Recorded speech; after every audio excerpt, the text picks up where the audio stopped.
নমস্কার বন্ধুরা, আজকে আমি করব গোটা পোস্ত ভাজা দিয়ে ঝিঙে রেসিপি।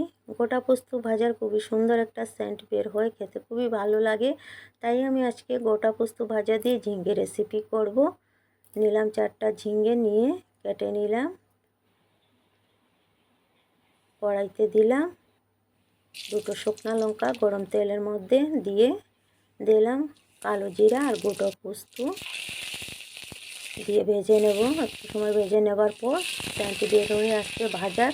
তারপর আমি কেটে রাখা ঝিঙ্গেগুলো দিয়ে দিলাম। এখন আমি এটার মধ্যে নুন, হলুদ আর সামান্য চিনি দেব, আর মশলা দেব না কিছু এটার মধ্যে। এইভাবেই করব।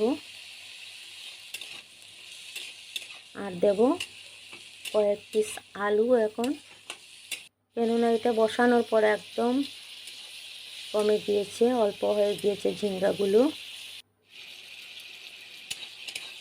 তাই দিয়ে দিলাম আলু কয়েক পিস। ভাবছিলাম আলু দেব না, শুধু ঝিঙে দিয়ে করব, কিন্তু এত কমে গিয়েছে, সামান্য আলু না দিয়ে পারলাম না। এই আলু দিয়ে নাড়াচাড়া করে এক সময় ঢেকে রেখে দিয়েছিলাম। তারপর ঢাকনাটা সরিয়ে এখন দিলাম, সামান্য জল দিয়ে ফুটিয়ে নিলাম ঢেকে।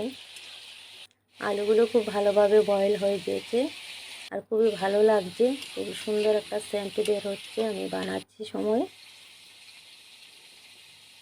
আর খেতে তো একদম অসাধারণ হয়েছে, আপনারাও বানিয়ে খেয়ে দেখবেন, খুবই ভালো লাগবে।